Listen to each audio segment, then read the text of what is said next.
So ang ganda po ng binasa nating verse, ganyan po kabuti ang ating Diyos na buhay.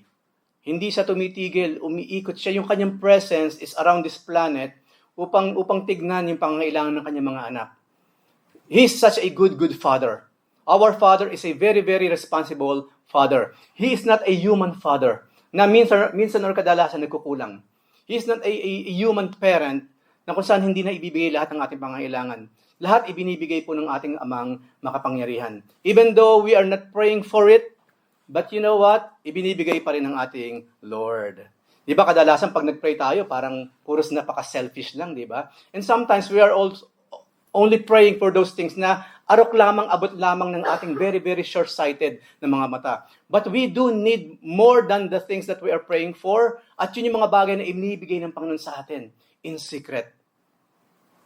No one here prays na each and every second tumibok ang kanyang puso. No one here pray na habang siya'y natutulog na siya'y magising pa.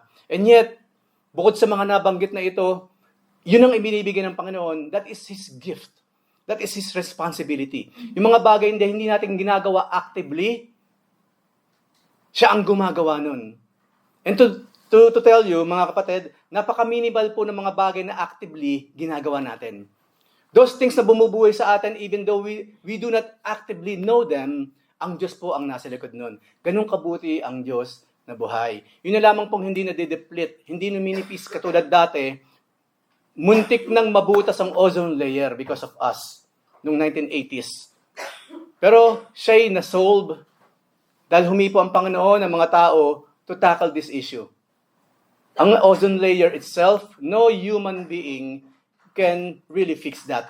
Yun numipis nung araw, nagkaroon ng malaking butas. At alam naman po siguro natin anong mangyayari kapag yung UV ray mula sa langit, mula sa araw pala, diretsong tumama sa ating mga balat. We will get sick. At doon nagmumula siyempre yung mga cancer in the skin. And yet, you know what? God fixed the ozone layer at marami pang iba.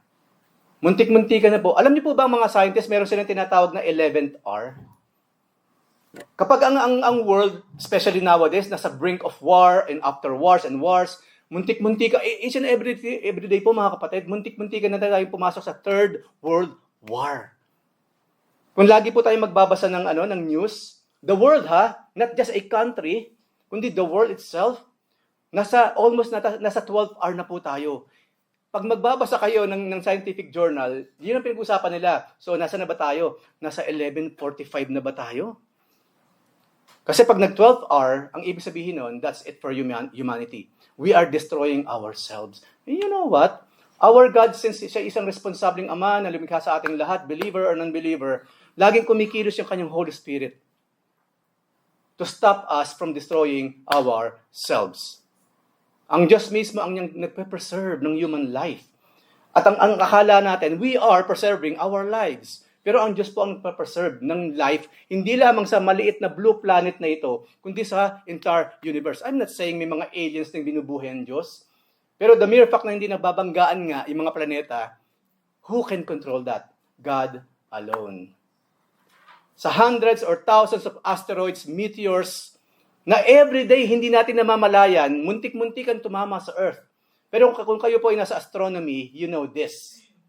Each and every day po, laging muntik ng ang mundo po, ang Earth na kinalalagyan natin. Muntik-muntikan na laging mabangga ng malalaking mga asteroids or meteors. And you know what? Walang nangyayaring ganun. We are just minding our own business. We are just minding our posts sa social media. At hindi na natin alam na, ganun ba? Muntik na pala tayo kahapon. Kanina pala, habang nagdadrive ako, muntik-muntikan na pala, meron palang asteroid na dumaan, wala tayong kaalam-alam. Well, may mga taong hinipo ang Panginoon to take care of these things. And you know what? Kaya hindi nangyayari muli. Hindi pa nangyayari yung magka-clash ang Earth sa mga asteroids because God is not allowing it to happen. He is the shield. Inawit natin kanina. Our Lord is the shield of our lives. Hindi lamang ng malilit na buhay na meron ng bawat isa, kundi the entire planet. Believers or unbelievers alike, pinauulan ng Panginoon ang pagpapala, pinapaarawan niya para mabuhay. That's how good our God is. Ganun kabuti ang Panginoon. He strengthens us in many, many ways. And that will be our topic for today. Pero bago po yan, hayaan yung basahin ko sa inyo yung different kinds of strength. Ito po yung according sa dictionary. Number 1 po, sa different kinds of strength, number 1, the quality or state of being physically strong. At kadalasan yan ginagawa natin, umiinom tayo ng vitamins and minerals and so on and so forth para itong mga katawan na ito manatiling malakas. Number 2, strength, mental power, force or vigor. Yung utak naman. Ano po yung mental strength? Hindi po yan nakukuha yan sa maghapang sa social media. Nasa pag-aaral po yan. Pagbabasa. Pag-absorb ng mga useful things or facts in life. Maglaro kayo ng puzzles. Maglaro ng word games. Yun ang mag-ipapastrength po sa ating mga mental health. I'm telling you, ako rin, even me myself, nagsa-social media po ako, pero not to the extent na natutuyo ang aking utak, nauubos yung aking gray matters sa pagsa-social media. Marami pong mga games na makakatulong sa ating mga kaisipan. Huwag niyong kalimutan yung mga mind games. Of course, bukod doon, marami pang iba. Pinakamababang uri lang yung binanggit ko. Number 3, of course, strength, what? Moral power. Yung pagiging firm, yung pagiging courageous. Strength din po ang tawag doon. Strength. Number 4, power by reason or influence, authority, resources, or numbers. Strength. There is strength in numbers. Alam natin yon. There is strength in numbers. Number 5, power of resisting force, strain, wear, etc., etc. That is also called strength. Number 6, vigor or vigor of action, language, feeling, etc. That is also strength. Pero we will be talking about not the physical ones, kundi yung number 7. Yung strength po as in a positive or valuable attribute or quality. This will be the kind of strength na pag-usapan natin. Number 7. Kasi po alam naman natin, pag itinigil na natin ang paglalagay ng lotion, ilang araw lang balik na ang mga balat na yan sa katotohanan. Ilang araw lang tayo hindi magsipilyo. No? Germs na, puro bacteria na mga bibig natin. Kaya dapat at least thrice or twice a day nagsisipilyo. Kawawa naman yung mga sweethearts natin. Hahalik ka sa isang taong hindi ka man lang nagsipilyo. Kawawa naman yung mga asawa, di ba? Alam niyo ba na napakababa lang yun, pero that is one thing na hindi ko makakalimutan. Don't kiss your wife nang hindi ka nagsisipilyo o hindi malinis ang bibig mo. Kawawa naman siya pag nahawa ng tartar, nagkaroon ng gingivitis because of you. Kawawa naman, di ba? Especially po sa mga asawa. Maging malinis naman tayo sa mga asawa natin. Come on. Inaamoy-amoy ka niya, niyayakap-yakap pa, hinahaplos-haplos ka. Tapos, you're not taking care of your own body. Kawawa ang mga asawa kapag ganun. Okay? So, paalalahanan ng bawat isa, be clean. Ako ba big deal sa akin yun? No, for me. Kasi, isa sa pinakamabilis dumumi yung bibig. Hindi lamang dumudumi morally, di ba? Kundi physically, mabilis dumumi ang mga bibig na ito. So, maglinis. So, napakababa lang, di ba? Pero again, it's more than that. Ang pag-uusapan po natin. Pag-uusapan natin yung mga attitudes, yung mga attributes, yung mga bagay na hindi natin makukuha by being strong physically. Yun po ang pag-uusapan natin today. Kaya nga po, ang pamagat ng message for today is, walang iba kundi strength. Pag-usapan natin yung tunay na kalakasan, hindi lamang ng mga Kristiyano, kundi ng humanity itself as a whole. Number 1, syempre, according sa Biblia, ilang pointers lang po ito, kinuha ko mula sa marami. Number 1 strength po, of course, strength in temptation. Ba't pag-uusapan natin, anong temptation ba pinag-uusapan dito? Para malaman natin yung konteksto. Kasi po, lagi po itong binabanggit ng bawat isa, memory verse po kayo sa ito eh. Ang sabi po sa 1 Corinthians 10:13, paborito po yun ng maraming Kristiyano, no temptation has overtaken you except what is common to mankind. And God is faithful. He will not let you be tempted beyond what you can bear. But when you are tempted, He will also provide a way out so that you can endure it. Kadalasan po ito, ginagamit natin, pag kinote natin, sexual temptations. Mga immoral temptations, physical temptations. But you know what, kung babasahin po na yung konteksto, ang binabanggit po ni Pablo dito, yung naging kasalanan nung panahon ni Moses. Di ba, umalis si Moses sandali, iniwan niya sa plain yung mga tao, papanik muna ako sa taas ha, makikipag-usap ako sa Diyos. At hindi ba, 40 days yung nasa itaas, kausap niya ang Panginoon. At doon pala, sinusulat na ng Panginoon sa mga tablets of stone, yung kanyang mga yung 10 Commandments. Ano nangyari pagbalik ni Moses? namumuti pa siya, nagliliwanag siya because of the power of the Lord. Nagliliwanag siya ng pagbaba niyang ganyan. Ang ginagawa ng mga tao, sumasamba sa Diyos-Diyosan. The people were tempted again to worship different God. Yun po yung konteksto nito. Magagamit po natin siya, of course, sa sexual or anything else na magtetempt sa atin. Why not? Pero yun po kasi ang konteksto niya, doon tayo magdudwell. The people, itong mga taong ito, di ba, tinanggal ng Panginoon from Egypt, along the way na sila tinatanggal at papunta pa lamang sa promised land, wala siyang ginawa kundi magreklamo. Oy Moises, tinanggal mo ba kami sa Egypt para kami mamatay sa ilang? Hoy Moses, mas masarap ang pagkain sa Egypt.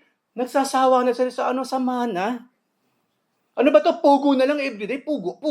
Mana from heaven. Nagsasawa na sila. Paano yung kinakain namin doon sa Egypt? Paano yung mga roasted lamb doon? Yung mga tupa doon, ang sarap ng nilalaga. Ano ba to Moses? Puro sila reklamo. Hindi lamang yon. Yung puso talaga nila, as in yung puso. Physically, they're out of Egypt. Pero by heart and by mind, yung Diyos ng Ehipto, nasa kanila pa rin. They are committing a very, very big mistake. Hindi lamang mistake, kundi adultery against God. Spiritual adultery. Yun po ang sinabi sa Biblia. Anyone na sumasamba sa ibang Diyos bukod sa Diyos ng Biblia is an adulterer or adulteress. Sumasamba sa ibang Diyos. Why? Una, bakit sila sumasamba sa mga Diyos na hindi naman talaga nag-exist? Ang sabi sa Biblia, there is only one God. Hear, O Israel, the Lord our God, the Lord is one. Ano pa sinabi sa Biblia? Wala nang ibang Diyos kundi si Yahweh. So sino yung ibang Diyos na sinasamba by that time ng mga matitigas ng ulong mga Israelita na dinatnan ni Moses? Sino? Mga bagay na gawa sa kamay ng tao. Hindi kasi, logically, kung gagamitin po natin ang ating common sense, hindi ako gagawa ng recorder. Pagtapos kong gawin yung recorder, sasambahin ko yung ginawa kong recorder. Kasi only insane people will do that. Ngayon yung mga taong yun, gumawa ng mga rebultong nililok ng kanilang mga kamay. Yari sa ginto, yari sa kahoy, yari sa bato. After nilang lilukin, sabi nga po sa Jeremiah, sa Isaiah, pupunta sila saan? Sa kagubatan, kukuha ng puno. Ngayon, yung kalahati ng puno, gagawin lang idol. Gagawin lang Diyos, sasambahin nila. Yung kalahati ng puno na yon, hahatiin na sa marami, gagawin lang panggatong. How come na mula sa isang punong panggatong, merong kalahati ng puno, yung parte ng punong yon, sinamba nila. Totally nonsense. Nonsense. And God hates that. Nasa 10 Commandments po yan. Kaya saktong-sakto pagbaba ng Moses, First and Second Commandments, yun ang laman eh. Huwag sasamba sa ibang Diyos. Right? Pagbaba niya, talaga namang yun ang ginagawa. Kaya binalibag niya yung bato. Alam na natin nangyari, ang daming namatay because of that. So yun po yung binabanggit dito. Ngayon daw mga tao nung araw, at yung mga tao sa panahon mismo ni Pablo, habang nang isulat niya ito, you are also committing the mistakes before. Iniligtas kayo ng Diyos na buhay, nag-iisang Diyos na tunay, tapos bigla kayong bumabalik sa dati, muli kayong bumabalik sa pagsamba sa mga hindi nag-e-exist na mga Diyos, o mga Diyos na yari lamang sa inyong mga kamay. Imagine niyo kunyari silver. Kumuha ng silver, tinunaw, yung kalahati, ginawang Diyos-Diyosan. Yung kalahati, ginawang feeling sa ngipin. Paano nangyari yun? Hindi ba nonsense? Yun lang po sinasabi doon. Napaka-irrational. Kumbaga, walang education na makikita sa ginagawa nila. Bakit ka sasamba sa mga bagay na likha mo? Supposedly, ang sinasamba, yung lumikha. Kung meron mang magiging relasyon kami ng recorder na ito, dapat tong recorder ang sasamba sa akin. Hindi ako ang sasamba sa kanya. Common sense right lang, di ba? At yun po yung ginawa ng mga Israelita at lahat ng mga taong hanggang ngayon sumasamba pa rin sa mga bagay na ginawa ng kanilang mga kamay. Totally nonsense. And God really hate that. Kung itutuloy po niya yan, di ba? Sabi dito, wala namang temptation na unique para sa iyo lang eh. Yung temptation na meron daw tayo, nangyayari na noon pa sa lahat ng tao around the planet. At kung sakali man, ito pang isa. In regards pa rin doon sa nangyari doon sa ilang, nung dala ni Moses nga yung mga bato at na nakita niyang ginagawa ng mga Israelita yon, sabi rin doon, ang Diyos din naman ang gagawa ng paraan para yung temptation to serve our other God ay hindi natin magawa. And yet, di ba maraming tao matigas ang ulo? Because of what? Sentimental value. Di, kinalakihan ko na kasi yan eh. Hanggang sa mamatay yung lola ko noon, may pinamana siya sa aming mga bagay-bagay, you know. Kaya dapat mang ituloy ang tradisyon. Most people don't know the real thing behind it. Most people, they just follow, and follow, not even thinking what is behind this thing na aking fina-follow.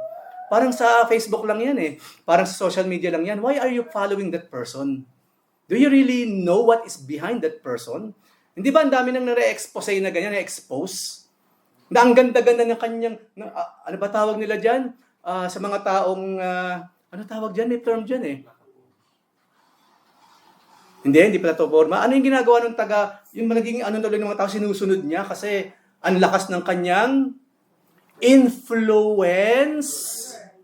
Yung mga influencers na yan, marami nang na-expose. Hanggang Facebook lang sila. Hanggang Instagram lang sila. Hanggang Photoshop lang. Hanggang filter. Then you will follow the person not even knowing what is behind these filters, what is behind those pictures na flat na nakikita natin sa screen. Most of them are charlatans, fakes. They are just influencers. Kung meron man pong totoong influencer, dapat po ang ama yun na nasa langit. The Lord Jesus Christ, the Holy Spirit, especially sa mga nagsasabing Kristiyano, especially mga nagsasabing born again, isa lang dapat ang nag-i-influence sa atin, God Himself. Yung Diyos na nag-i-influence mula sa mga Israelita, nag-i-influence kay Moses, kay Abraham, kay Isaac, kay Jacob, hanggang sa atin. Yun lang ang dapat nag-i-influence sa atin, the Holy Spirit Himself. Huwag tayo magpapa-influence sa kamunduhan. Wala pang ginapi sa Biblia na we are the fan of God. We are the fanatics of God. You know why? Because yung word na fanatic po, yung fan, hindi po yun tama. Yun naman ang sabihin ng fan eh. Pinaigsing ano yan? Fanatic. Pag sinabing fanatic, regardless, Kuya Pons, since fanatic mo ako, kahit mali nang sinasabi mo, okay lang yun. Kahit mali na ginagawa mo, okay lang yun. Kasi fanatic ako eh. Hindi ko nakikita yung negative mo, puro positive lang. Because I want to be like you, Kuya Pons. Yun po yung mga fanatics. Nawawala sa wisyo. Sunod lang ng sunod. Without even thinking, what is behind all of these things? Is there something spiritual na makakatulong sa akin sa mga sinusunod kong mga influencers sa social media? So think about that. Kasi one way or the other, baka hindi natin nalalaman, nagagalit ang Diyos din sa atin. Why are you following those things, anak? Hindi ba sinabi ko na sa iyo sa Romans chapter 12, mag-iba na kayo ng isip? Huwag na kayo sumunod sa pattern of this world. But what are you doing now? What are we doing now? Yung pattern ng pananamit, yung pattern ng 10 ang hikaw, what's behind all of these things? Yung pattern na kalalaking tao, may hikaw. Yung may hikaw sa ilong, dapat doon ka na lang sa farm. Kasi ang alam ko, mga kalabaw lang, mga baka lang ang nilalagyan ng hikaw sa ilong.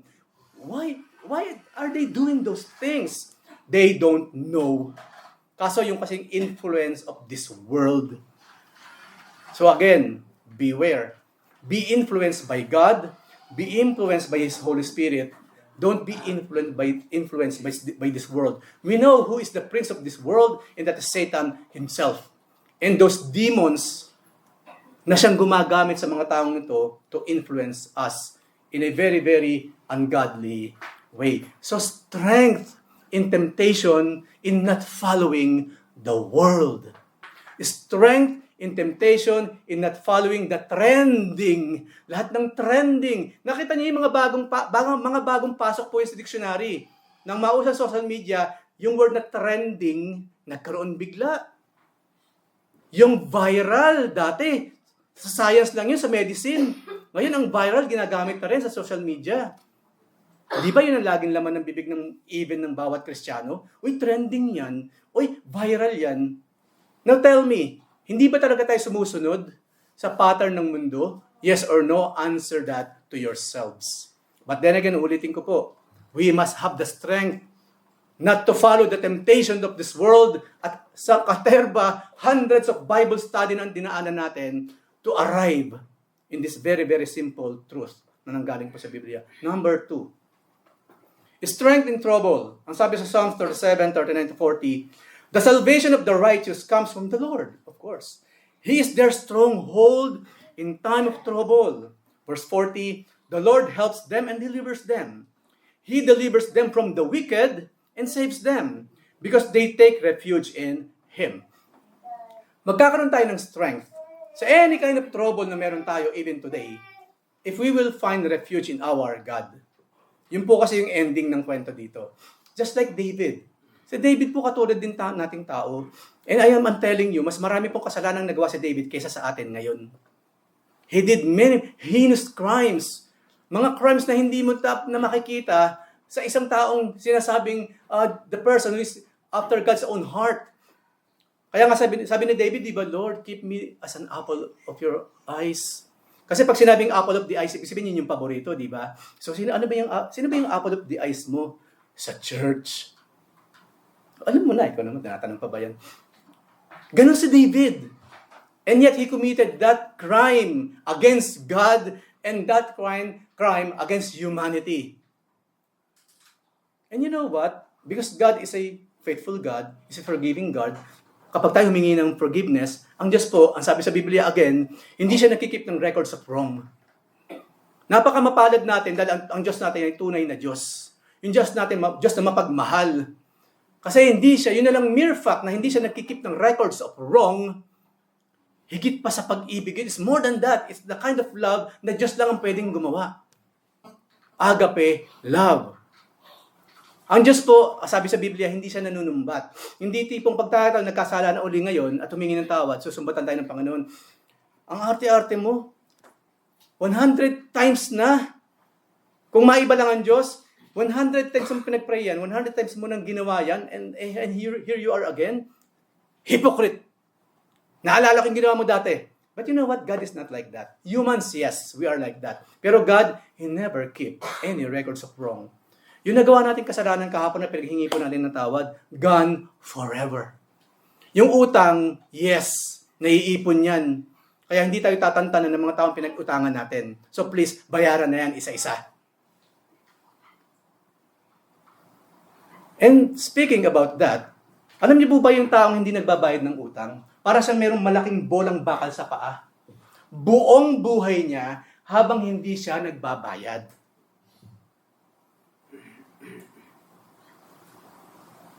So mag-ingat po tayo. Walang masamang magpahiram. Walang masamang manghiram.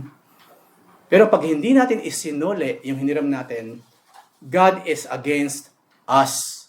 It will be a vicious cycle. Yung utang mo noon na kukonte, hindi mo binayaran, mangungutang ko ulit, dumami ng dumami, it will be a vicious cycle. You cannot escape that unless tanggapin natin katotohanan, I must pay. Kung bakit po pinasok yun, pera po ang laki ng kinalaman ng pera para sa ikasusulong na anumang relationships. Maraming relationships nasira because of pera. And you know what? Parang gusto kong ibalik ta rin. Hindi naman yung pera may problema. Nananahimik yung pera, nasa bulsa lang siya. Yung pera nga ngayon, digits na lang, binary number 010101, nasa bangko lang siya. Ini-STP na nga lang, wala ng papel.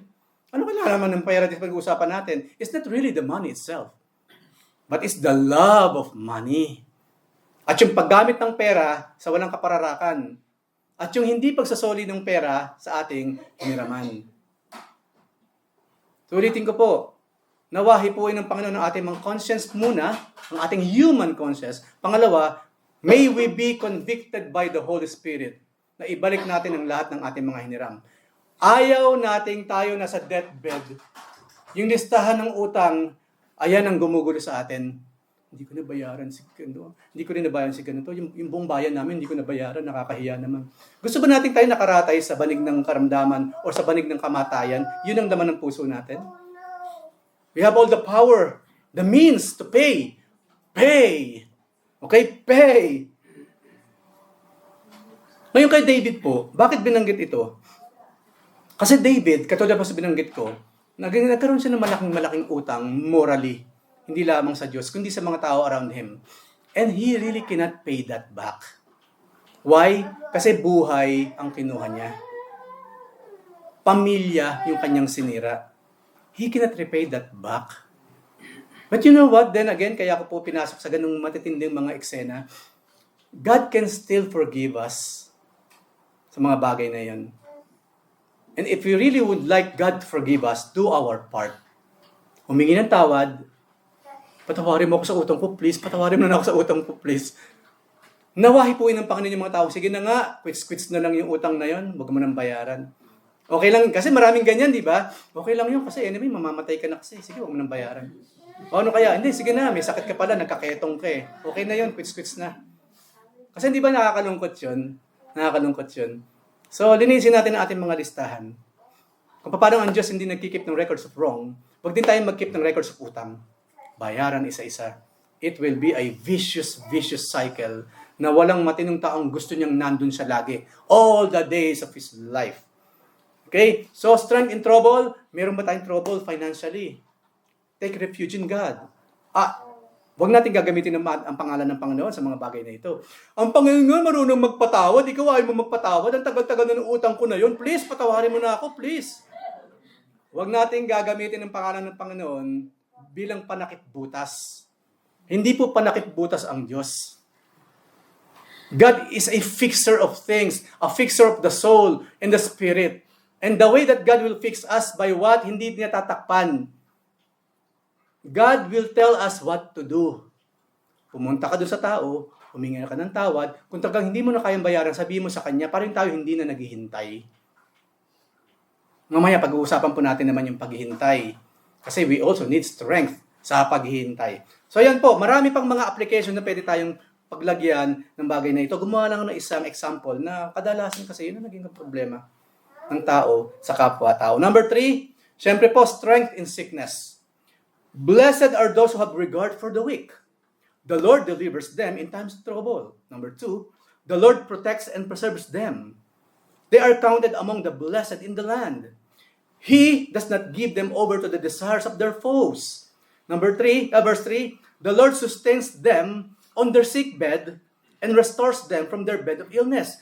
Sino yung mga tao na isusustain daw ng Panginoon kapag sila'y mahina na, meron ng mga karamdaman? Yung nasa verse 1, yung mga taong merong regard for the weak.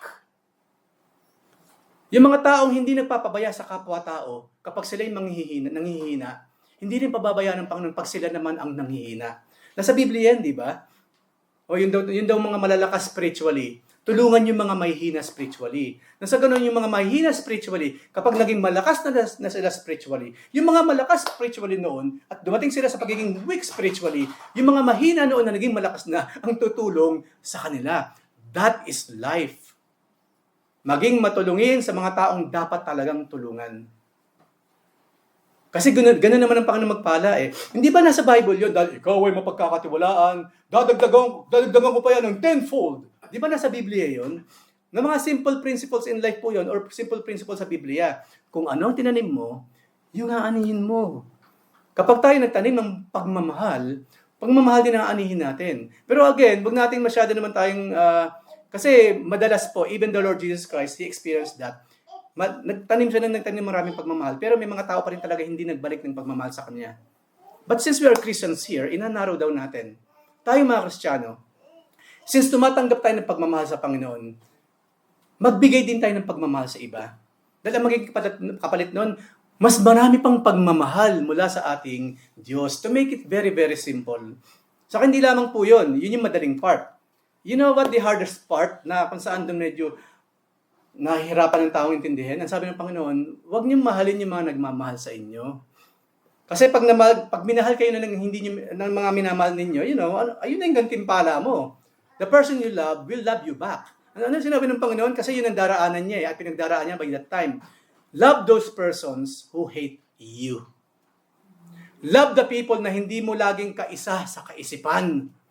Love the people na hindi ka laging pinapansin. Ang sabi pa nga ng Panginoon, di ba? Yung mga enemy daw, ano sabi ng Lord sa enemy? Love your enemy. Pray for them, do not curse them.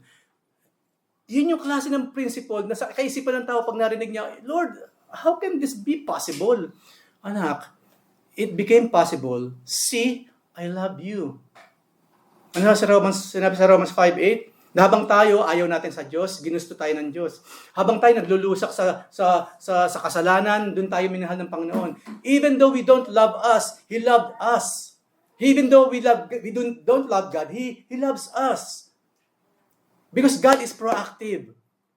Ang Diyos po, kapag siya nagmahal, hindi bunsod na, ay, mahal niya ako, kaya mahal ko na rin siya. No. Even though tayong lahat, we are going straight to hell since our birth, God loves us so much, siya hindi na tayo going to hell now. We are going to heaven. That is God's working alone. Kasi kung hihintay ng Panginoon na mahalin natin siya, kailan pa mangyayari yun? Kailan pa? No humans, according po sa chapter 3 ng Romans, walang taong naghanap sa Diyos. No one. No one is righteous, no, not one. Walang sino man naghanap sa Diyos. Wala ni isa man, kasama po ako doon. Pero ang Diyos ang naghanap sa atin. Out of our evil deeds, out of our evil, sinful nature, minahal po tayo ng Panginoon. Yung tipong yung sinasabi dito, we must have the strength to really take care of other people, especially those people na sa tingin natin, hindi naman kaibig-ibig yan. Saka kailan ba ako nalibre niyan? Bago ililibre yan? Hindi naman nandibre yan, minsan. Saka bakit ko ilalike yung post niya? Yung post ko nga, sin mode lang lagi sa kanya. Ba't ko ilalike yung post niya? Bahala siya. Hindi ba ganun tayong mga tao? Uy, nilike niya yung post ko Ilalike ko na rin ngayon lagi yung mga post niya. Pag sin mode lang, di sin mode din ko siya. Diba? Sin lang. That's it. That's what we are. But yung pong Diyos na ating sinasamba, He's not like us. Hindi ba? Sinabi mo po sa Biblia, sabi ng Panginoon, hindi ako katulad ng tao. I am God and I am not like you. At mapalad po tayo na ang Diyos hindi katulad nating mga tao. Napakamapalad po nating lahat. So, strength in sicknesses, even though meron tayong sicknesses, mahina ang ating katawan, bibigyan pa rin tayo ng kalakasan ng Panginoon. Kasi again, di ba sa number 1 pa lang, sabi natin, hindi lang naman physical ang strength There's more than that. Di ba si Apple Mabini, si Apolinario Mabini, di ba, kilala pa ba natin yung mga bayani natin sa Pilipinas? Especially kay mga kabataang kabatch ko? Kilala po ba may mga heroes na yan? Heroes natin sa Pilipinas? Si Apple Mabini, hindi pa pilantod siya at nakakulong pa. Pero ang sabi niya, di ba, pwede niya ikulong ang aking physical body, pero hindi yung aking diwa. Di ba? Hindi yung aking talino. Siyempre, wala nga sa Apple, magpakabiblia na lang tayo. Si Pablo himself. Di ba si Paul? Si Apostle Paul, ha? Di ba nakakulong siya sa Book of Philippians? Pero si Paul pa ang siya nagbibigay ng encouragement sa mga nasa labas. Imagine that. That's because of the workings of God Himself. Walang sino man siyang kakosa na pwedeng magbigay sa kanya ng ganung klase ng strength, sa klase ng trouble na meron siya. Only God can do that. Imagine yung nakakulong, siya nagbibigay ng encouragement sa mga hindi nakakulong. We can also do that. Even though darating ang time nanghihina tayo, let's say talagang meron tayong physical ailment or what, magagawa rin natin magbigay ng pag-asa sa iba. Wag naman, sabi dito kasi strength in sickness. Marami kasi pag merong sakit, wala na, mamamatay na ako talaga. Wala na akong gagawin, ganito na lang. Walang strength doon. Ang Kristiyano po, hindi namamatay ng ganun. Masaya ang Kristiyano kapag namatay. Ano sinabi sa Old Testament, sa Psalms or sa Proverbs? Precious is in the sight of God the death of His servants. You know why? Kasi mamimit na natin ang Lord face to face there in heaven. When we die. When we die. Huwag naman tayo magpakamatay kasi there's nothing in that. Walang gantimpala sa pagpapakamatay. Normal naman tayo mamamatay Let God do that part. Diba? Let God do that part. Siya magbibigay ng final exit sa atin from this planet.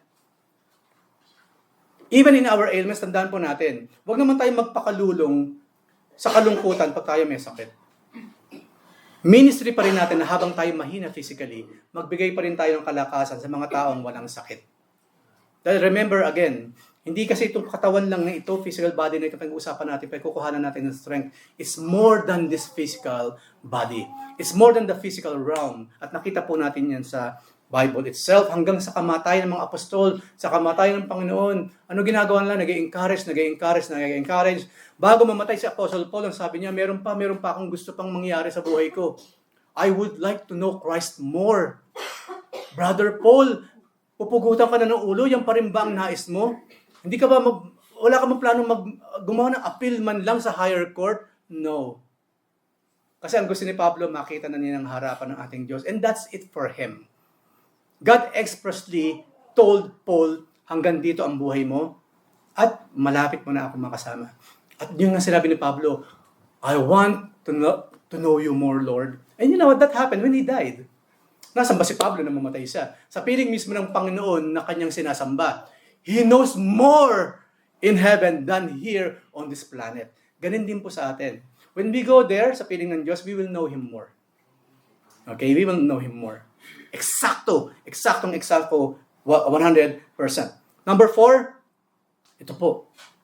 Strength in weaknesses and sa waiting, sa paghihintay. Isaiah 40:29-31. Ang sabi po dyan, again, paborito pong mga verse ito ng bawat isa. God gives power to the faint. Yung mga mahihina. Hindi mahina ang physically, kaya mahina ang puso, matatakutin, and so on and so forth. Yung pag-usapan dito. And to him who has no might, He increases strength.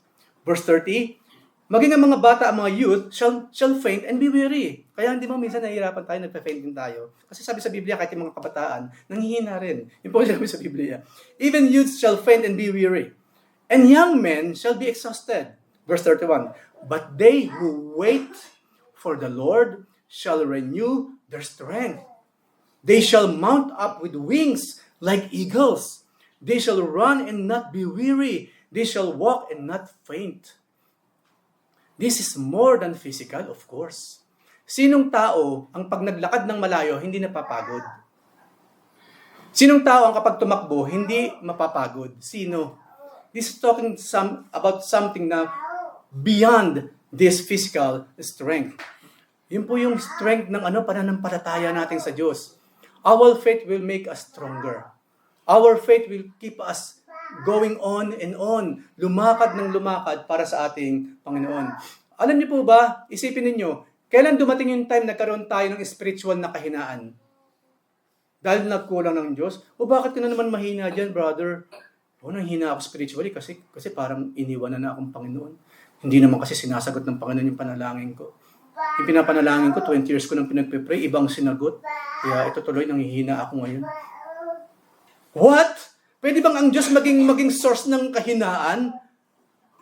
Never! Diyos nga siya eh. Diba? God is strength Himself. Hindi mag-e-exist yung word na strength kung wala ang Diyos. Kung wala ang Diyos, yung word na strength, wala. Wala. Because God is the source of real strength ng any sentient beings like us. Diyos. Kaya imposible ang Diyos ang nabigyan ng kahinaan sa Kanya. No, it's not. It is His own doing. It is our failure kung bakit po minsan o kadalasan we are weak spiritually. At marami kasing dahilan yan mga kapatid. At hindi natin kayang isa-isahin. Pero mabibigyan lang tayo ng ilan. Why? Bakit instead na magkaroon siya ng strength when he's weak at habang naghihintay sa mga salita ng Panginoon, bakit siya nanghihina? Nagre-rely siya sa sarili niyang kalakasan. Sa paninilbihan po sa Panginoon, we cannot really rely on our personal strength. Kasi pag tayo nag-rely sa sarili nating strength, we will fail. Diyan dadating yung time na ayoko na munang dumalo. Ayoko naman dumalo, gusto ko munang magpahinga. Ngayong kalooban ng Diyos ba na tayo hindi dumalo sa gawain? Never, right? So, sino may kagagawan kung bakit ayaw natin dumalo? Ourselves. Imagine niyo, bigyan ko ng example. Tayo pag napagod, nagpapahinga, di ba? Pag tayo nagsawa, iniiwan na, ayoko na, sawa na ako dyan. Ayoko na sa'yo, puro ka problema, ayoko na sa'yo, ganyan, and so on and so forth, ayoko na sa'yo. Diba? Bakit tayo nanghihina? Number 1, because of ourselves. Number 2, because of the world around us. Maraming pressures in this world, na kung tutuusin, maraming pressures pwede naman nating tanggalin. Naalala niyo sinabi ko mga nakaraan? Halimbawa, alam mo nang ang dami mong gastusin, ang dami mong mga dapat na gawin financially, tugunin financially, bawasan mo yung gastos mo. Right? Napakadali naman bawasan ang gastos. Bawasan ang gastos. Kung monthly kumakain ka sa steakhouse or twice a month kumakain ka sa mga ganyang lugar, itigin mo muna. I mean, dito muna tayo sa practical ha. Huwag ka munang bumili ng mga bagay na napakamahal. Mag-splash ka na muna o sa Max. Anyway, nasa nagdadala naman yan, hindi doon sa damit mismo. Kahit binili sa palengke yung damit mo, kung maganda kang magdala, ano pang masasabi ng tao? So, hindi lamang yun. Pag ikaw nagustuhan ng tao kasi ang ganda ng damit mo, pag hinubad mo yan, paano ka na ngayon? Ayoko na sa'yo. Pangit mo pala kapag hinubad mo yan. Ha? Ikaw ba yan? Hindi ka na nag-swimming lang tayo, hindi na kita makilala. Tanggal ang makapal na makeup. Hindi na makilala ng boyfriend. Dapat pala, nag-swimming muna tayo bago tayo napakasal. Para nakita kong tunay mong itsura. Fake pala siya. See? Kung nakasalalay sa makeup ang ganda mo, at pag tinanggap ang makeup na yan, paano naman ang kawawang boyfriend? Right? Huwag mo sisisihin kung bigla na lang siyang, ha? Impostor pala siya. Isa siyang impostor. Hindi ko pa sinasabing bawal mag-makeup ha. Kaya lang be real. Yun ang gusto namin mga lalaki eh. Be real. Kasi one day or the other, matutok na din naman niya. Diba? So, sabihin na yung totoo. Of course, vice versa sa mga lalaki, ganun din naman. Okay? Ganun din naman. Ngayon, balik nga tayo sa pinag-uusapan natin. Diba? They shall not run and not be weary. At ang kagandahan po ito, kapag tayo lumalakad kasama ang Panginoon, then He will be our strength. God will be the strength of our hearts. Ano ba sabi doon? Whom have I in heaven but you? There is nothing on earth I desire besides you. My heart and my strength, diba? Huh? My heart and my strength, many times they fail. Diba? But there is one truth that will always remain. God is the strength of my heart. Ang Diyos lang talaga ang strength nating bawat isa. Gagamitin niya yung bawat isa, gagamitin niya pamansa-minsan itong physical body na ito. But ultimately, God is the strength of our heart. So in weakness, saka sa waiting, kasi sinama po yung waiting, kasi no one wants to wait. Pag umorder tayo online, sa Hunger Station, tagal naman. No star tong isang to. No star to. Pagdating ng taong nagde-deliver, pagod na pagod kasi nagkusasa siya sumuot para umiwas sa traffic. Ikaw naman, binawi ko yung 3 reals na tip. Tapos ano yung star, ilang star ka naman sa driver ngayon? 0. Meron bang 0 star?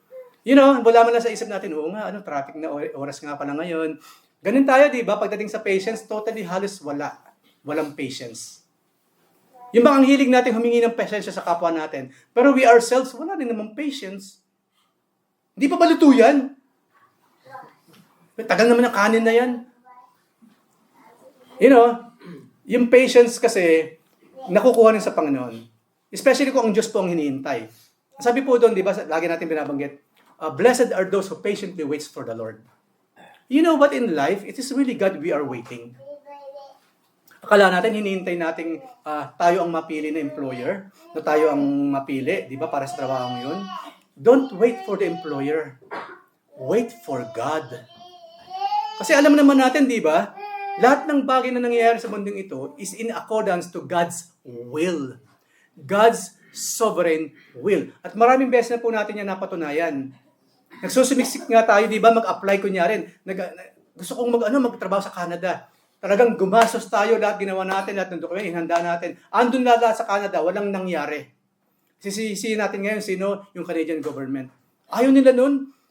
Tataas ang antas ng bansang yun. Kapag ako dumating doon, tataas ang antas nila. Ayaw nila sa akin, diwag. But to be honest, it's God Himself na mayroong plan for us. Paano kung kandaba pala ang plano sa ng Diyos? At mayroong naghihintay na mas magandang bukas doon?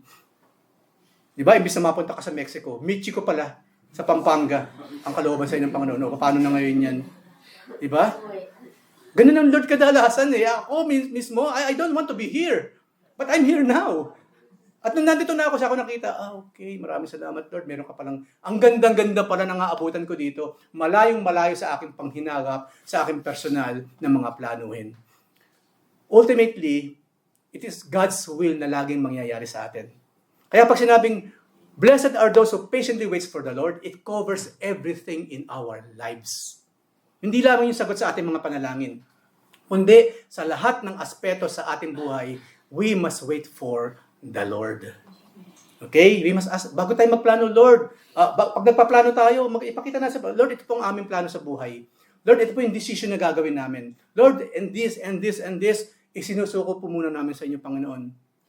You know what? Because if God approves that thing na pinapresent natin sa Kanya, bakit hindi niya aprobahan? Bakit hindi niya susuportahan? Ganun lang po yun. If that is God's will, ang suporta ng langit nasa atin.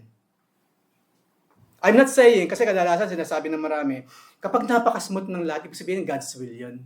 Well, ayaw kong basagin mga kapatid. Hindi po laging smooth kapag God's will. Ang mga apostol ba naging smooth? Yung buhay nila bago sila pamanik ng langit? Hindi. Kabaliktaran ng pagiging smooth. Maraming pastor, hindi man napaka-smooth ng buhay nila sa mundong ito. Pero smooth ang kanilang spiritual lives. At kung kinuha ni Lord, nasa langit sila, and that will be the eternally smooth life na kinakailangan nila. Not here on this planet. So yes, God's will is not always smooth. But since it's God's will, just do it. Follow His path. Sinabi naman ng Panginoon, di ba?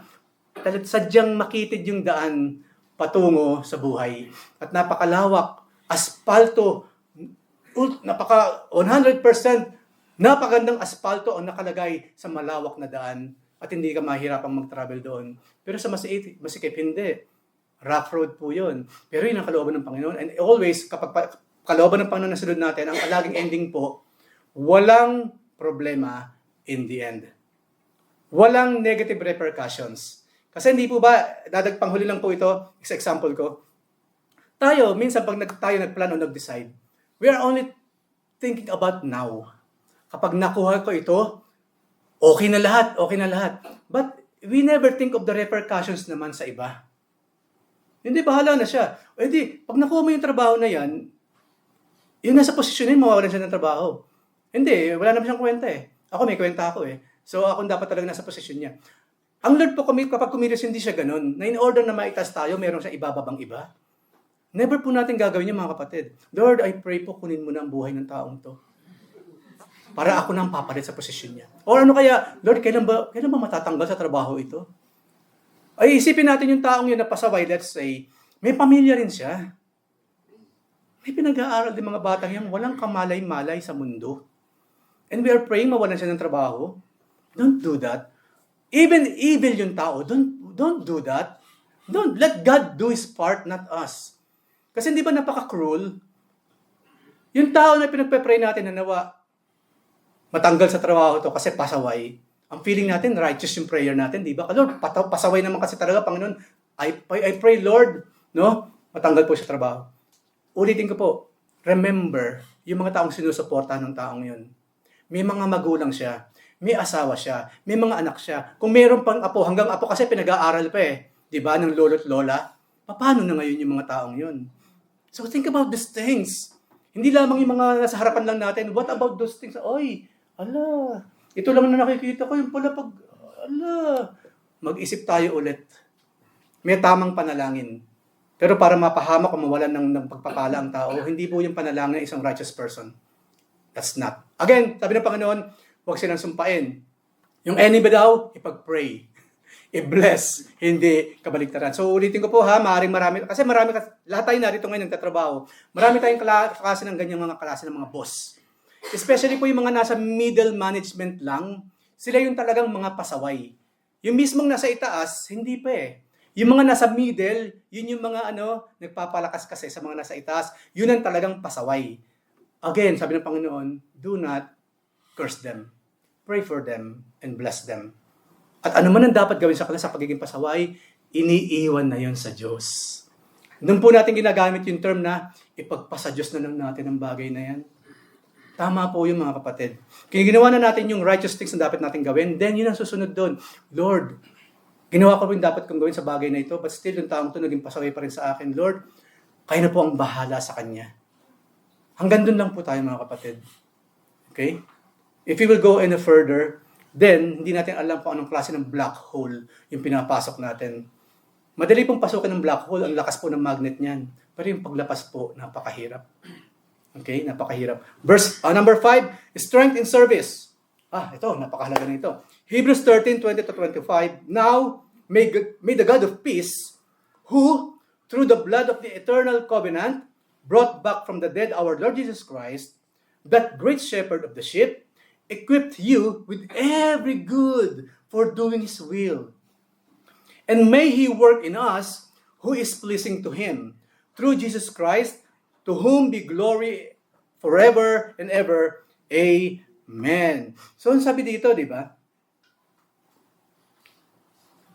Ito yung panalangin ng sumulat ng Hebrews for us na nasilbi sa ating Panginoon. Yung kalakasan po, hindi manggagaling sa bawat isa, but from our Lord Jesus Christ. You know what? God loves us serving Him. Ngayon, maaaring yung salitang, saan ka pupunta ngayon? Papunta ako sa service. O saan ka pupunta ngayon? Pupunta ako sa gawain. Do we really understand yung term na gawain sa ka-service? Ano ibig sabihin ba nito? Ng word na gawain sa ka-service? Do we really know the meaning of that? Kasi yun lang naman yung sinasagot natin, saan ka naman pupunta dyan? Biyernes na biyernes. Imbis na naglalaba ka, alis ka na naman. Pupunta ako sa gawain. Now, okay, gawain. Ano yung gawain na yan? What's that? What is that? Ano yung service na pinag-usapan natin dito? What's that?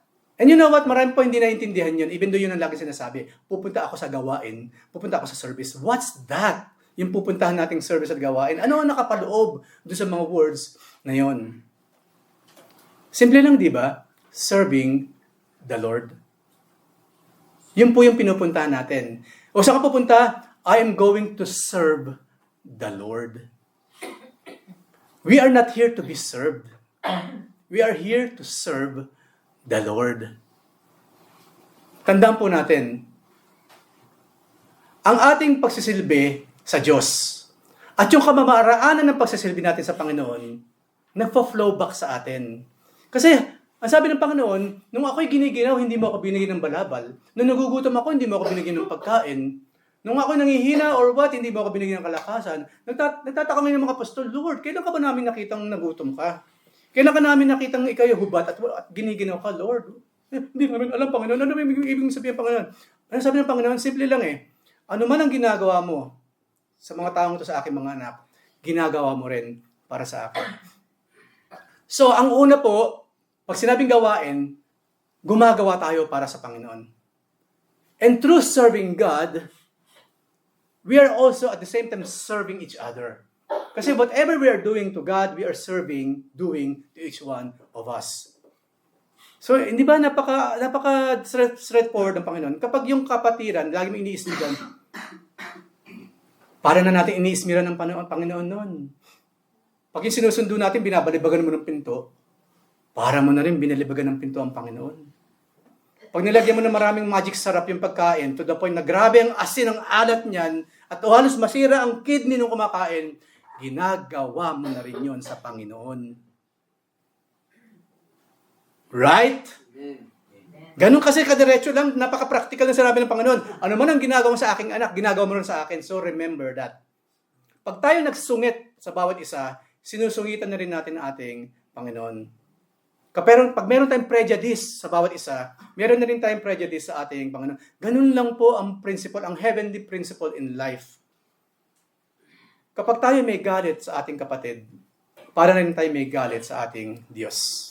Kapag hindi mo mapatawad ang kapatid mo, hindi mo na rin pinapatawad ang ating Diyos na buhay. Kung lagi ka nagtatampo sa kapatid mo, lagi na rin nagtatampo sa ating Panginoon. Kung tayo talaga magiging eksaktong katulad ni Jesus Christ, kulang na lang talaga, lumalaki tayo na kaganyan. Hello sister, hello brother. Tapos talagang may halo. Talagang may halo. Kasi hindi ba, hindi natin talaga kaya yung mga kapatid. Yun yung something na kinakailangan nating sabihin sa Panginoon, Lord, I will be honest with you, Lord. Anyway, wala naman pong may tatago sa inyo. I cannot do it, Lord. Help me do it. Yun po ang gusto ng Panginoon kay David. Napaka-sinful na David. Lagi siya nagbibigay ng sama ng loob sa Diyos, Ama. Pero mapanalangin din po kasi si David. At lagi siyang humihingi ng tawad. Yun ang dahilan kung bakit nanatili siyang apple of the eye of God. Ang anumang klase ng attitude ng gusto ng Panginoon, yung kanyang anak laging genuinely humihingi ng tawad. Doon po talaga natutuwa ang ating Ama. Sa kabila ng ating mga kahinaan at mga bagay na hindi natin kayang gawin. always ask for forgiveness. Then let's serve the Lord. Hindi ba ang Lord na rin ang nagsabi, oops, magfa-Friday at nalaman ko meron kayong alitan, no? Meron kayong alitan ng presider, di ba? Bago dumating ang Friday, ayusin niyo muna yan. Sabi ng Lord, di ba? Sabi ng Panginoon, ginagawa ko ng pinapadali ko. Bago ka sumamba sa aking paanan, bago ka mag-alay sa aking paanan, ayusin niyo muna yung mga relasyon ninyo. Ang point ng Panginoon doon, pag tayo, lahat na, parang tulo pawis ko dito, tulo ang sipon sa pagme-message. Pero nakita ng Panginoon, meron pala akong galit kay Elsa, nagsasayang lang ako ng panahon. Sayang yung dugong ibinuhos ko dito. Sayang yung pawis ibinuhos ko dito. Kasi nakita ng Panginoon, ano man ang ginagawa mo dyan, Eric, sa likod ng pulpito, hindi nakakarating sa aking paanan. Ayusin mo muna yung relasyon ninyo. So, ganun po sa atin lahat. At this point in time, isipin ninyo, sino yung hanggang ngayon galit sa taong yun? Patawarin nyo na, mga kapatid. Kung nahiya ako makapag-usap kasi tayo nagkamali, i-text. At least kaya mo gumawa ng paraan. Kung tutusin, hindi na kailangan gumawa ng paraan kasi may paraan na talaga eh. Messaging system. Uy, patawarin mo ako ha. Pasensya na talaga kasi bata pa tayo nun eh. Diba? Kaya nagawa ko yun. Humingi na tayo ng tawad at magpatawad na rin tayo kasi ano man ang gagawin natin sa pulpitong ito, ulitin ko po, kad naging dugo na ang pawis ko sa pagme-message sa inyo at nakita ng Panginoon meron akong galit sa puso, wala ring nakakarating sa paanan ng Panginoon. What I'm doing here is nothing. Nothing. Okay? Then we will have the strength kapag tayo nagpasailalim na sa ating Panginoon. Number 6, meron na lang pong 20. Number 6. Of course, ano pang kailangan natin, di ba? Strength in spiritual warfare. The Bible expressly say, no, our warfare is not flesh and blood, but against what? Principalities, powers, dominions. We are talking about powerful evil spirits. Kaya mahalaga na pinapalakas natin, nagpo-focus tayo sa something beyond this flesh, because our ultimate enemy is not of the flesh. They are evil spirits. We cannot see them. We cannot touch them, hindi sila tangible, and yet they are actively doing evil things in our lives. How can we fight an enemy na invisible? How can we do that? By being what? Asking God for the spiritual strength na according po sa Ephesians, alam na po natin to, tinatawag siyang the full armor of God. Kinakailangan po tayo mga Kristiyano, dumating tayo sa time na lagi tayong spiritually nag-iisip. Hindi lamang tayo nag-iisip using this gray matter na nasa loob ng ating mga skulls. Lord, help me to spiritually think about this thing. Kasi marami pong bagay, hindi nakukuha sa common sense din. Even though lagi ako nagsasabi ng common sense, maraming mga bagay hindi po nakukuha sa common sense. Hindi nakukuha sa katalinuhan. Nag-aral man tayo ng marami sa mundong ito. There are things in life hindi po makukuha sa science. Hindi makukuha sa anything physical, anything out of this world. Meron pong mas malaking bagay na tayo na dapat nagagawa, na magagawa lamang na natin spiritually. By going to the other half of our humanity. Man is more than matter. Hindi lamang po nabubuhay ang tao sa tinapay lamang, sabi ng Panginoon. Kundi sa bawat katagang lumalabas sa bibig ng ating Panginoon. And that is the Word. At sabi sa Biblia, the Word is the Spirit. If we would like to be filled by the Holy Spirit, be filled with the Word of God. Remember the Lord Jesus Christ nung siya'y makipagtagisan? Sa parte ni Satanas, nakikipagtagisan siya sa Panginoon. Sa parte ng Panginoon, wala. Who is Satan para makipagtagisan kay Satan? Pero alam na natin nangyari, di ba? Sa temptation doon sa ilang, nagko-quote si Satan na nagko-quote ng word of God na tinwist. Ang sagot din naman ng Panginoon sa kanya, word din naman ng God, word niya na hindi twisted. It is word against word. Para mga attorney. Pag naglaban ng dalawang attorney sa korte, hindi ba law against the law ang pinag-uusapan doon? Ganun din po ang kalaban. So we are in a spiritual warfare. Hindi lang maaari, kundi kadalasan po, ang kalaban talaga natin, hindi yung boss natin. Hindi yung mga nasa middle management. Kundi yung evil spirits themselves na gumugulo sa ating mga workplaces. Gumugulo sa ating mga bahay, gumugulo sa ating mga kaisipan. Satan and his demons, the evil spirits, they cannot go inside us. Wala na pong demonic possession sa mga taong totoong Kristiyano. Dahil meron ng Holy Spirit na nakatira. And that Holy Spirit will not leave us. He made our hearts what? The eternal abode or home. Wala nang ibig spirit na makapasok sa puso ng isang tunay na Kristiyano kasi sisipain lang siya ng Holy Spirit na naroon na forever sa puso ng bawat mananampalataya. Wala na. But you know what? The devil can still talk to us. The devil can still influence us in many, many forms. At doon tayo dapat maging maingat. Alam naman natin, di ba, given na ito, magaling na salesman ang evil spirits. Magaling na salesman ang mga demonyo, even Satan himself.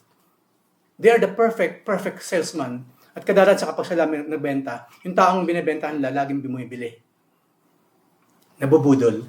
Sino pa ba naman ang hari ng budol-budol, kundi si Satanas? To the point, di ba, minsan Kristiyano na nga, nabubudol pa rin. Which is actually, to be honest with you, ako, nagtataka ako doon. If you are filled with the Word, paano ka mabubudol-budol pa? Hindi na po si Satanas pag-uusapan natin yung mga taong nambubudol na, with Satan behind them. Tanggapin natin ang katotohanan, hindi ko mo Kristiyano, hindi nabubudol-budol. Meron po akong mga kilalang mga nagsasabing Kristiyano, nabubudol pa rin. You know why? Lust of the flesh, lust of the eyes, and the pride of life. Mukha pa ring pera. We will not be deep in our spiritual lives kung mukha pa rin tayong pera, mga kapatid. Do not spend your extra time by earning money alone. Nakapanghina po ng espiritu yan. Kung meron tayong extra time, let's say 3 hours, may 4 hours ka, wala kang ginagawa, then it's about time, maybe that 4 hours is for God. Walang magawa, ano kayo magawa? Kadalasan ang gagawin, siyempre, something na hindi karapat-dapat sa ating Panginoon. An idle mind is the devil's workshop. Kalaman, nagbabrowse ka lang for 4 hours. Marami nang nag-i-influence na dumarating sa atin sa pagbabrowse pa lang. Magagalit ka na sa mga comment nila. Mabubwisit ka na sa mga pinopost nila. Diba? Hindi mo na malayan, limang oras ka na tuloy nagbabrowse. At you know what? Isa po yung sa bagong sakit nowadays. Browsing syndrome. Sino ang hindi nakakaranas niyan ngayon? Almost all. Ganun lang ng ganun. Ganun lang ng ganun. That is not good. That is not good. Masabi tuloy yung mga naniniwala sa evolution, we do not believe in evolution. Darating daw one time, ang tao daw, utak na lang sa kadaliri. Utak na meron daliri na nakaganon. Nagbabrowse-browse lang. We do not believe in evolution because that's from the devil himself. But yung nga naman, sinabi sa Biblia, kung ano daw yung lagi natin pinapalakas, ginagamit yun ng lalakas, di ba? Kung puro ganyan talaga tayo, talagang talaga, isang buo na lang to, wala nang daliri. Buo na lang ha. Sa mga evolutions to, nababasa ko lang. Isa na lang daw to, isang piraso at ito. Kasi ganun-ganun lang siya. Hindi na rin daw kakailanganin ng mga paa. Kasi mawawala na kasi hindi na naglalakad ang tao eh. Darating time, hindi na kakailangan ng utak. Wala na rin utang. Why? Kasi may AI na eh. Meron na ibang mag-iisip para sa kanya. Nakita niyo yung mga bagay na yon, right? So, masyadong in-exaggerate ko lang. Pero to be honest with you, meron katotohanan nun in a way. Not exactly about the evolution, kasi hindi totoo yun. But you know what? Kung ano yung lagi natin ginagawa, we will become that thing na lagi natin ginagawa. So kung meron pong time, may extra time, spend it with the Lord. Spend it with the Lord. Umupo ka dyan, bulay-bulay tayo, isipin natin ang ating buhay. Lord, ano nangyari sa buhay ko, Lord? Usapin natin ng Lord. Masarap po ang feeling nung nakikipag-usap sa Diyos, especially after. Kasi totoo yung sinasabi nila after natin makipag-usap sa Panginoon, parang mas maliwanag ang lahat. Mas alam na natin yung gagawin natin at mas alam na natin yung hindi natin dapat ginagawa. At lastly, number 7, of course, strength in everything. Philippians 4:13, according kay Paul, I can do all things through Him who gives me strength. Ngayon, ang premise po ng sinabi ni Pablo about his ministry to the Lord. Wala, itong pong salitang ito, hindi ito para sa sports. Hindi po sports ito. Kung magpapaka-straightforward tayo, magpapaka-biblical tayo, sinabi ito ni Pablo, pertaining to his service, continuous ministering and service to the Lord. To the Lord. Kasi po maraming ginagamit yung verse na yan sa iba't ibang klase ng mga application. Alam ba, sa boxing, ako mananalo. E nataong born again din yung kalaban niya. Hindi na sasabi, ako mananalo. Isipin mo, dalawang Kristiyano naglalaban, nagpe-pray sa isang Diyos, akong mananalo. Napaka-positive pa. Ako natatawa ako dun eh. No? That's the fun story. Let me tell you the serious story. Alam niyo po nang bumuba yung First and Second World War, yung mga Muslim po, yung mga Arabs, nananahimik lang by that time. Yung pong First and Second World War, ang tawag po nila dyan, Christian Wars. Kasi mga taong naturiyang Christians ang nagpapatayan ng First and Second World War. Ang Germans po, Christian. Ang England, Christian. Ang French, Christian. All of those countries there, mga Christians, and they're killing each other. Yun po na sad truth sa mga wars. Yung dalawang great wars na nangyari, First and Second World War, they are called the Christian Wars. Nakakahiya sa Diyos. Nakakahiya. At kung bakit ko binurot up yung kwentong yan, since they are all Christians, they are praying to God na sila ang mananalo sa digmaan. It happens every day, even now in our times. We're praying for something to the Lord. Yung other person, they're also praying to the Lord of the same prayer. Ang nangyari ngayon, nag-aagawan yung para dalawang Kristiyano nagpe-pray sa isang Diyos, nag-aagawan sila kung sino ang sasagutin sa kanila ng Panginoon. That is life. That is life. Ang point ko po dito mga kapatid, ini-specify natin kung bakit sinabi ni Pablo ang bagay na ito. Hindi dalawang tao, hindi dalawang pangyayari, kung isa lamang dahilan. This is for service, kung bakit niya nasabi. So kung gagamitin po ng ating ang verse na ito, gamitin natin in biblical premise.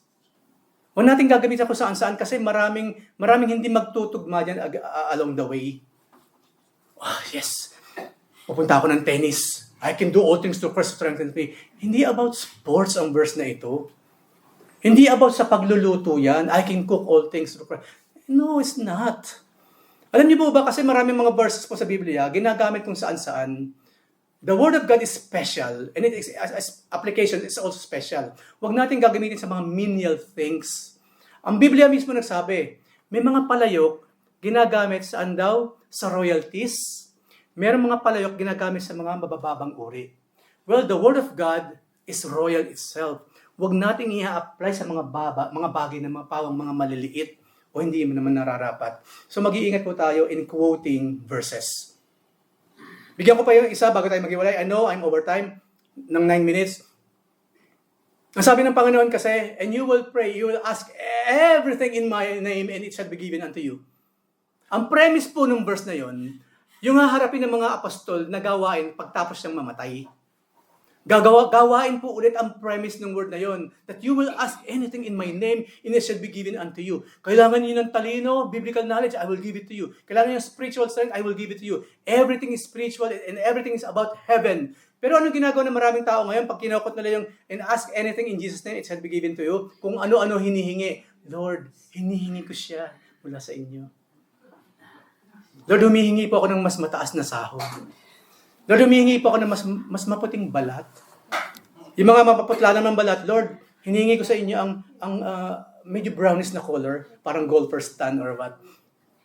Hindi po tama yun mga kapatid. Diba? Pera. Puro pera. Yun na ina-apply yan. Wala pong pinag-uusapang pera nang sabihin ng Panginoon na ask anything in my name and shall be given unto you. Ang premise po kasi ng anything, yung premise ng gawain. Walang labis, walang kulang. And that is maraming many po sa maraming Kristiyano sa paggamit ng mga verses nito sa walang kapararakan na mga bagay. So, ano rin everything? Masyadong marami kaya ninaro down po lang sa 4. Panghuli na po ito. Strength in long suffering. Habang tayo nasa earth, we will suffer. Habang tayo nasa earth, kailangan natin perseverance. Habang tayo nasa earth, we will need strength in self-control, in controlling ourselves, and of course, yung patience, ibabalik ko po ulit. Never tayong dapat mawalan ng patience. Never tayong dapat mawalan ng self-control, ng perseverance, ng long suffering. Kasi yun po yung pinaraktas ng Panginoon. Ipinakita niya sa atin while He was here for 3.5 years sa New Testament. Hindi nawalan ng patience ng ating Panginoon. Hindi siya nagkulang sa long suffering. Lagi siya nagpe-persevere. And never ang Panginoon nawalan ng self-control. But us, it seems we lack strength para manatili po yung apat na binanggit na yan. Ito ang tunay na strength. Na pwede ka nang magalit, mag-express ng galit, pero hindi mo ginagawa. In the name of the Lord. Gustong-gusto mo nang alipastain yung tao. Sagot-sagutin. Pero because of the strength from the Lord, you will never do that. Ayaw nating madungisan ang pangalan ng Diyos. Ang sabi ni Pablo, ang sabi sa Biblia, mahiya raw tayong mga Kristiyano kung tayo nagdedemandahan. Mahiya daw tayong mga Kristiyano kung tayo nag-aaway, nagsasagutan. Mahiya raw tayo, sabi ni Pablo. Yung mga Kristiyanong ayaw magpatawad sa bawat isa, magdedemandahan, pupunta sa judge, pupunta sa husgado. Tapos sino mag-judge sa kanila? Unbeliever. E dinimanda ng Kristiyano ang kapwa-Kristiyano, ang mag-judge sa kanila, hindi anak ng Diyos. Ang sabi ni Pablo, mahiya naman kayo. Nakakahiya. Huwag nating kaladkarin ang kingdom of God sa karumihan ng kingdom of this earth. The kingdom of God is not on this kingdom of this earth. Mag-iingat po tayo. We must have the strength not to say anything na ikasisira ng simbahan ng Diyos. Ikasisira ng aring relasyon sa bawat isa. To the point, yung Diyos mismo ang siyang nasisira. Remember this, lagi tayong pinapanood ng sanlibutan. Yan ba ang mga Kristiyano? Tingnan mo kung magsagutan yung mga yan. Yan ba ang mga Kristiyano? Simpleng bagay pinalaki nila. Yan ba ang mga Kristiyano? Hindi marunong magpigil sa kanilang mga bibig. Yan ba ang mga Kristiyano? So and this and this. At the end of the day, ang pangalan ng Panginoon na nakakaladkad sa kahihiyan. If you are doing such things, stop now. Stop now. We are not of this world already. We are not of this world. We are people of heaven. We are ambassadors of Christ. At hindi lamang yun. To top it all, we are Christians. Christ-likes. Small Christs. Ang Panginoon ba papatol sa mga bagay na yan? Never. Never. Yung mga trivial things, huwag natin patulan. Ang Lord ba itong pumapatol sa mga trivial things? Mga bagay na mga wala naman, pwede mo namang palagpasin na lang. Hindi papatulan ng Panginoon yun.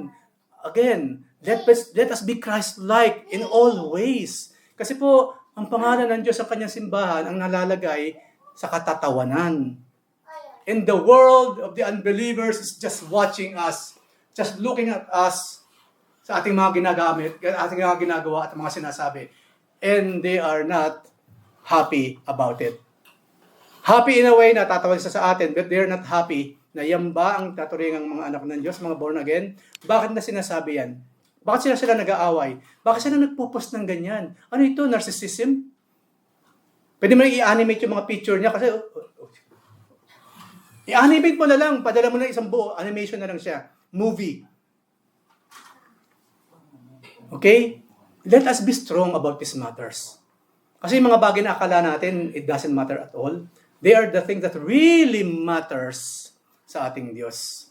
Okay? So, yung strength po, yung pagpipigil sa sarili, let's practice that. Ang sabi ni Pablo, panghuli po, hayaan nyo na lang na kayo'y madaya. Hayaan nyo na lang na kayo'y maalipusta. Hayaan nyo na lang na lumabas na mas matalino siya kaysa sa inyo, kaysa naman ang pangalan ng Diyos makalagkad sa kahihiyan. Be humble enough. Natanggapin na lang natin ang lahat na yun, even though hindi totoo, in the name of our Lord, kaysa ang kanyang pangalan ay maalipusta ng mga hindi mananampalataya. Naintindihan po natin yung sinabi ko, mga kapatid. Amen. Mahirap ba siyang gawin? Yes. Yes. Difficult but not impossible. Because all things are possible sa ating Panginoon.